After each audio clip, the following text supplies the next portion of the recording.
Halo, jumpa lagi dengan Beta Fabiola Kahena dan ini adalah podcast Silo. Jemaat Silo merangkum semua kegiatan dengan sangat baik. Karena ini era digital, maka podcast adalah salah satu sarana pembinaan umat dan ini adalah tayangan pertama podcast Silo.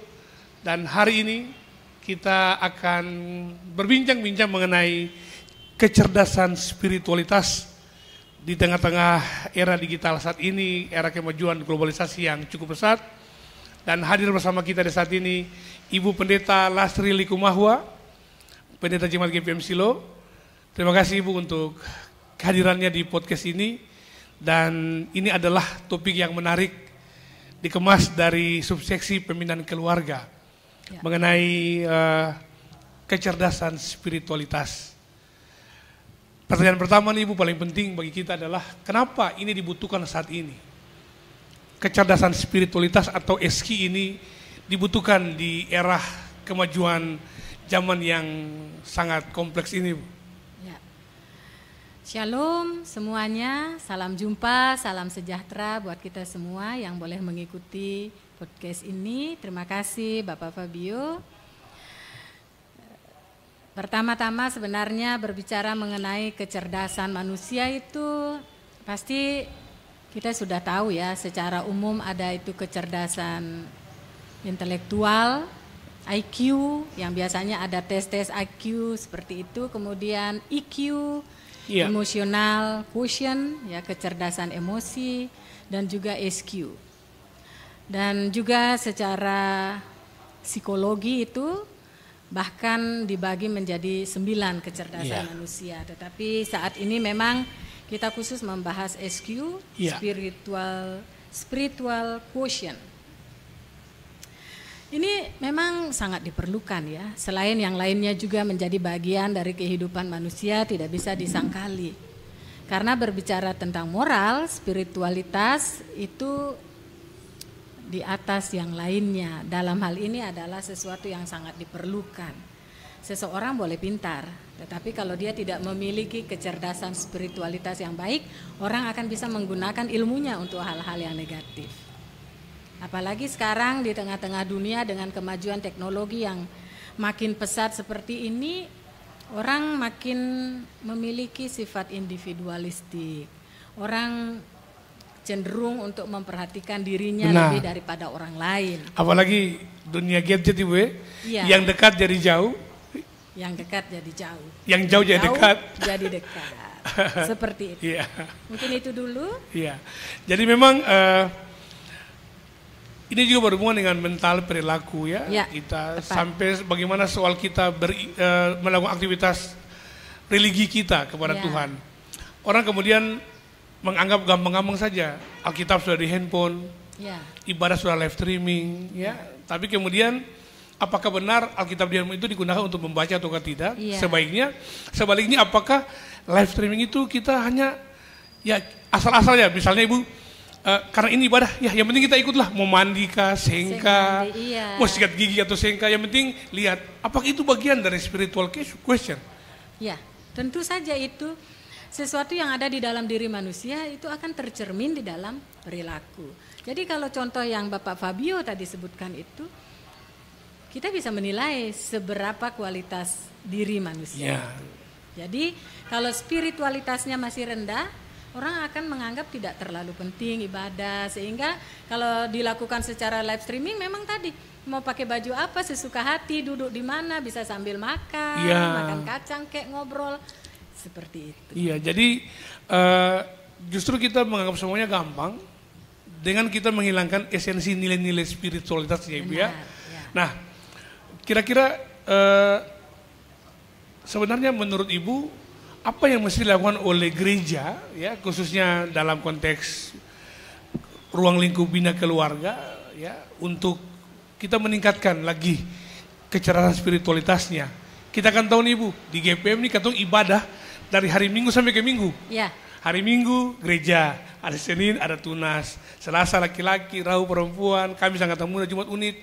Nah Sabtu ini, apakah mungkin sekarang sudah berkurang atau tidak? Soal binakel ini Ibu.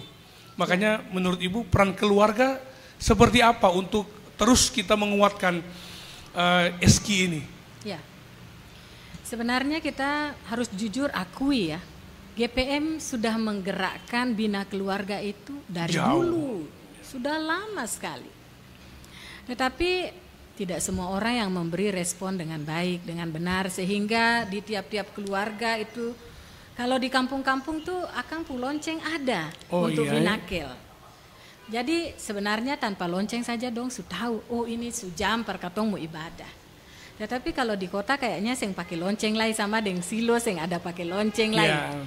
Nah, sekalipun tidak ada lonceng, kalau orang memiliki kesadaran bahwa setiap hari Sabtu itu kumpul keluarga, yang biasanya hari Senin sampai Jumat itu orang tua pada sibuk kemana-mana dong, punya pekerjaan, anak-anak juga punya aktivitas perkuliahan, sekolah dan lain-lain. Mestinya ada kesadaran bahwa hari Sabtu kumpul keluarga lalu katong lakukan ibadah dan di situ terjadi pembinaan. Kita harus jujur mengakuinya kalau di kota ini akan kurang. Memang 1-2 keluarga masih ada, masih serius. Tapi sebagian besar sing karena dong menganggap hari Sabtu malam Minggu malam panjang ya. Anak-anak muda mungkin dong punya aktivitas lain. Orang tua merasa sudah kelelahan dong kerja dari Senin sampai Jumat. Hari Sabtu dong pi manakah ada pesta dan lain sebagainya. Nah karena itu memang salah satunya melalui podcast ini mau kasih ingat perkatong semua kembali bahwa pembinaan keluarga itu penting sekali, jangan diabaikan waktunya. Sabtu sekarang dengan Sabtu yang lalu dengan Sabtu depan pasti berbeda. Lalu kalau Sabtu sekarang bina keluarga, ibadah Binakel, katong abaikan. Masihkah katong ada di Sabtu depan? Kan katong sing tahu sampai kapan katong hidup. Atau mungkin Sabtu depan tuh ada apa sehingga katong sing bisa kumpul keluarga. Karenanya setiap Sabtu, bahkan sebenarnya bukan Sabtu saja, setiap hari pembinaan itu penting. Karena kalau katong orang tua memberi perhatian penuh kepada anak-anak pung pendidikan, sio orang tua bajual biar dong sampai lapar-lapar, bajual yang penting par biaya anak-anak pung sekolah, pung kuliah. Kenapa kita tidak menganggap penting sekali pembinaan spiritual itu? Jadi setiap kali kalau ada pembinaan khotbah, ibadah-ibadah yang lain yang berbicara mengenai pembinaan spiritualitas manusia, itu harus diperhatikan dan dipandang penting. Betul, Ibu. Karena kalau orang kaya dong memandang penting kekayaannya, tapi bisa menyalahgunakan kekuasaan kalau tidak memiliki spiritualitas yang baik. Kan ada orang yang juga Bapak Fabio ya punya pekerjaan bagus, tapi kalau spiritualitasnya yang baik bisa kerja yang bagus. Ya, salah satunya seperti itu. Terjadi penipuan-penipuan. Betul memang Ibu, ini realitas kita yang kita hadapi saat ini ya, dan beta sendiri kira ini juga kita mesti menguatkan dari sekolah minggu misalnya. Iya benar. Ya dari sekolah minggu dulu waktu beta masih kecil misalnya, saya pikir sekolah minggu itu udah porotan, udah marah, pukul. Tapi sekarang kayaknya biasa-biasa aja tuh Ibu. Iya. Apakah ini juga mempengaruhi itu orang perilaku kecerdasan spiritual orang tua itu berpengaruh juga kepada anak? Oh sangat. Karena orang tua harusnya menjadi teladan, jadi contoh. Nah tentang ini beta baca satu ayat dulu. Boleh Bu. Beta bacakan satu ayat, ini penting sekali dari 2 Timotius pasal 1 ayat 5 dan 6 berbunyi begini Bapak Ibu ya. Sebab aku teringat akan imanmu yang tulus ikhlas, yaitu iman yang pertama-tama hidup di dalam nenekmu Lois dan di dalam ibumu Eunike, dan yang aku yakin hidup juga di dalam dirimu. Ini ayat 5, bicara begitu.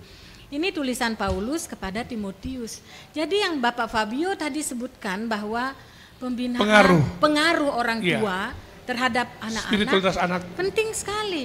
Kalau Timotius ini pengaruh ibunya, dia pun mama, dan dia pun nenek, dia pun oma, menjadikan Timotius anak muda yang Paulus bisa andalkan menjadi pemberita Injil. Bagaimana anak-anak mau pi unit kalau papa dan mama saya pi unit? Ah betul ya, Ibu, sekali. Iya. Lalu bilang anak-anak begini, mesti rajin pi ibadah. Padahal orang tuanya sing pi. Betul ya. Jadi apalagi ketemu di Maluku sini Bu ya, di kota Ambon, di Maluku pada umumnya. Ya. Misalnya kalau anak bikin salah, dong tidak pernah tanya anaknya nama siapa duluan. Siapa pun anak ya? Siapa pun anak, benar. Betul Bu ya, di Ambon tuh begitu. Kalau pas ada apa-apa di kompleks itu, pertanyaan pertama lah siapa anak. Kalau pas misalnya contoh bilang mamanya ini atau bapaknya ini, oh ya pantas. Atau atau sebaliknya, kenapa papanya atau mamanya begitu, baik begitu, anaknya kok kayak begini. Atau sebaliknya, oh iya cocok. Itu realitasnya Ibu ya. Jadi kesinambungan itu ya. Iya. Bahwa kita membawa ya cermin orang tua juga dalam aktivitas benar sehari-hari. sekali. Nah kalau kita bawa lebih jauh, contoh itu. Ini orang Kristen atau orang lain. Iya. Nah kalau misalnya orang Kristen, kan mestinya mencerminkan Bapa di sorga kan. Kristus ya. Nah, anak-anak Tuhan. Kok sing sama dengan Tuhannya gitu. Betul, akhirnya ya. kan katong bikin malu Tuhan pun nama. Seperti itu. Nah Ibu kita ini dari keluarga kita bergeser sedikit ke era digitalisasi. Ya. Sekarang semuanya serba instan. Bahkan anak-anak bilang kalau tanya Tuhan kayaknya lama, tanya Google lebih cepat. Katanya begitu. Iya. Ya Ibu tahu ini trennya seperti itu. Nah mau tidak mau, suka tidak suka bahwa globalisasi, digitalisasi sudah mempengaruhi kita sampai ke anak-anak. Nah, dari podcast ini mungkin Ibu bisa bilang sedikit tentang peran orang tua dalam mengontrol anak dalam konteks digitalisasi, era digital, terlebih khusus dalam penggunaan smartphone, dalam hubungannya dengan spiritualitas, kecerdasan spiritualitas ini. Ya. Penggunaan HP ya, smartphone ini ada nilai positif dan negatifnya juga. Ya, karena kita memang sudah berada di era ini. Katong sing bisa bilang katong sing butuh akang.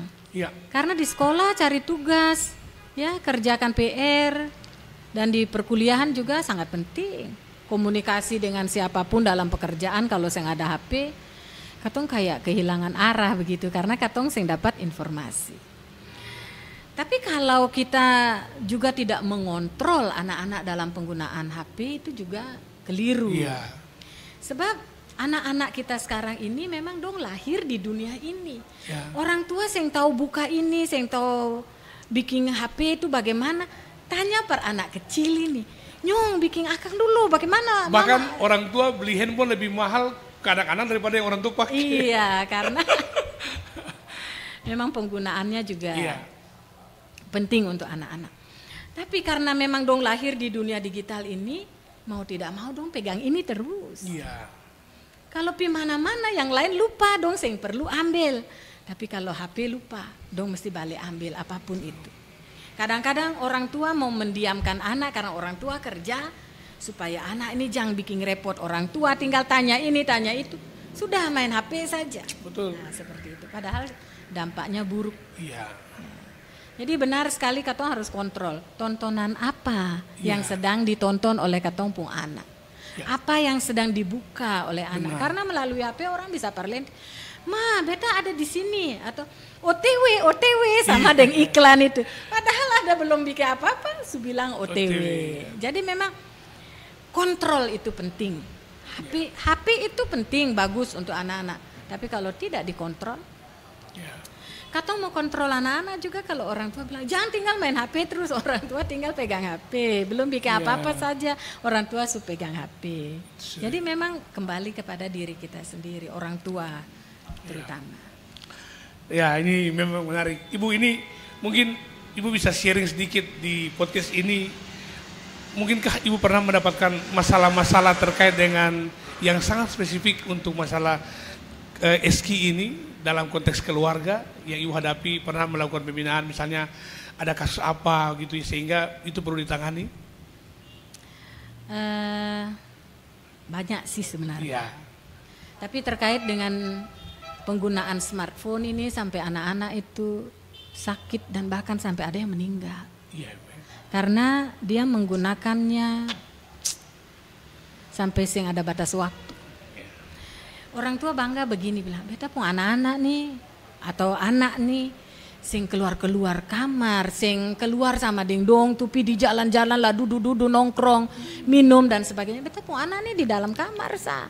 Nanti kalau katong panggil par makan baru makan kadang-kadang sing inilah dong atur diri sendiri. Padahal sing tahu apa yang dilakukan di kamar. Ya, di kamar dia main HP, mungkin dia juga sedang memikirkan sesuatu. Sampai pada akhirnya anak itu sakit dan tidak tertolong. Memang ada juga kejadian di tempat lain yang seperti itu. Anak-anak yang karena terus menerus main HP, main game sudah menjadi edik atau kecanduan. Yang bisa bilang lah, yang bisa lepas dari HP lah. Dan itu menjadi pergumulan sampai akhirnya kemudian anak itu meninggal, orang tua sangat menyesal. Tapi mau bikin bagaimana su hilang. Dan tentu peristiwa itu menjadi juga pelajaran buat kita semua ya. Supaya jangan membiarkan anak-anak kita itu katong anggap dong sempi mana-mana tinggal saja di rumah, padahal yang tinggal di rumah belum tentu juga baik. Betul.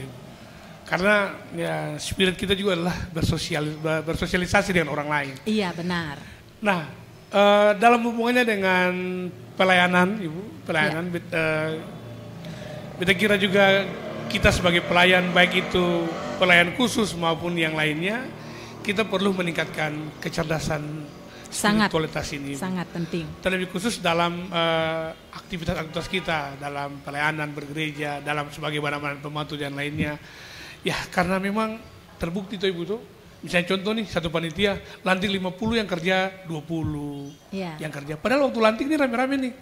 Padahal kita lupa spirit kita untuk waktu datang pelantikan itu untuk bekerja, untuk pelayanan. Benar. Nah ternyata kadang itu putus Ibu. Itu yang kita lihat selama ini. Iya. Termasuk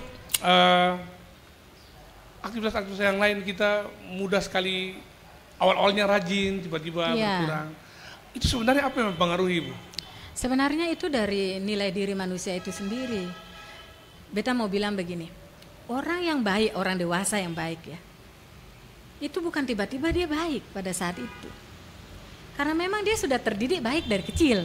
Bagaimana orang tuanya mendidik dia, sampai kemudian jadi besar jadi orang baik. Kemudian kalau kita menemukan seorang yang jahat perilakunya, orang dewasa, terus katong bilang, ih kenapa dia tiba-tiba jahat? Belum tentu, karena dia sudah dari dulu, dari kecil ada peluang-peluang itu yang mungkin orang tua yang perhatikan baik-baik ya, ada pengaruh lingkungan dan lain sebagainya. Terus biasanya kan orang tua bilang begini, anak-anak tuh biasa.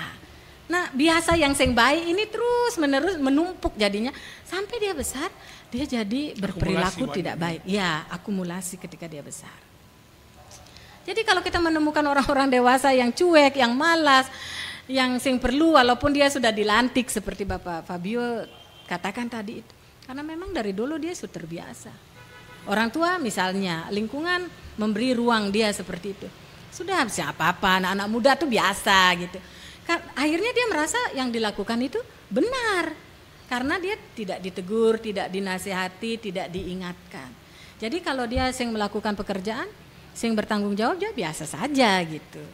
Nah untuk menyadarkan kembali orang-orang seperti itu memang butuh waktu, butuh proses dan lain sebagainya. Dan menurut beta kira pelayan khususnya misalnya pengurus di wadah pelayanan, majelis jemaat, pendeta mesti lebih giat Ibu menurut beta dalam meningkatkan SK ini. Karena begini loh Ibu menurut beta, misalnya Ibu dong khotbah tentang orang mabuk, orang judi. Belum tentu orang mabuk, orang judi itu di gereja. Iya. Belum tentu. Iya. Nanti kesannya katong bilang, aduh Ibu dong marah-marah, padahal katong ini biasa-biasa aja yang datang. Iya. Ya, belum tentu. Justru pelayanan yang sampai ke aras paling bawah ketika menyentuh mereka, menurut beta kira itu juga bisa meningkatkan spiritualitas mereka. Mungkin saja satu kali dia yang berubah, tapi kalau katong terus-menerus mungkin dia bisa sadar. Ya, Bu. Ya. Tentu saja pembinaan itu sing hanya dalam bentuk khotbah kan, ibadah-ibadah. Karena ibadah laki-laki belum tentu dong ada, ibadah perempuan juga belum tentu ada, dan unit dan lain sebagainya. Karena katong cenderung juga salah satunya gini, kalau misalnya katong yang suka orang terus ibadah, itu beta juga jadi bingung nih konteks itu. Misalnya contoh di beta ini lagi ibadah, tapi tiba-tiba beta yang suka ibu atau masalah ibu, akhirnya membuat beta malas ke ibadah. Itu juga salah sebenarnya menurut beta. Betul tuh Ibu tuh? Benar sekali, karena memang saya belum memiliki kedewasaan. Karena kalau katong dewasa pasti katong berpikir beta pi gereja cari Tuhan bukan parlia orang, tapi perasaan tidak bisa dibohongi kan begitu. Karenanya itu memang kalau orang sudah memiliki spiritualitas yang baik, dia akan tangguh, dia tabah, dia sabar walaupun dia lihat orang itu yang suka dia. Beta pi par Tuhan saja. Benar Ibu. Nah, tapi karena masih rendah, masih di bawah spiritualitasnya. Karena memang perlu dibangun ya. Itulah pendeta secara khusus majelis jemaat yang disebut di GPM sebagai pelayan khusus itu. Sing hanya bilang seperti ini. Tapi sentuh orang secara langsung. Nah dari sisi digital yang ketong digitalisasi yang sedang kita bahas sekarang. Podcast ini kan penting ya. Dengan adanya digitalisasi kita bisa bikin podcast. Orang bisa nonton di dongpung HP masing-masing. Dong ada di mana? Katong nonton dulu. Ini pentingnya digitalisasi. Katong yang bisa sangkali itu dunia sekarang ini. Luar biasa Ibu. Ini kalau katong bicara terus tambah panjang Ibu. Tapi terima kasih Ibu untuk nilai-nilai yang telah kita bicarakan di podcast ini. Dan tentunya kita kira beberapa hal yang Ibu sudah sampaikan, misalnya mengenai kekuatan keluarga sebagai basic pertumbuhan dan pertumbuhan kecerdasan spiritualitas, tapi juga soal bagaimana umat yang terus dilayani secara baik untuk terus sadar tentang tugas mereka sebagai anak-anak Tuhan, dalam tanda kutip sebagai anak-anak Kristus. Sehingga yang kita tampilkan adalah bukan beta pribadi, tapi kita mewariskan nilai kekristenan sebagai anak-anak Kristus. Dan telah yang telah Ibu sampaikan tadi. Terima kasih banyak Ibu. Mungkin ada yang terakhir Ibu mau sampaikan, satu ayat penutup atau apa? Terserah saja, boleh. Karena kita tampil di dunia ini sebagai sarana pemberitaan Injil ya buat kita semua ya. Baik orang tua atau anak-anak, jangan pandang remeh pembinaan spiritual.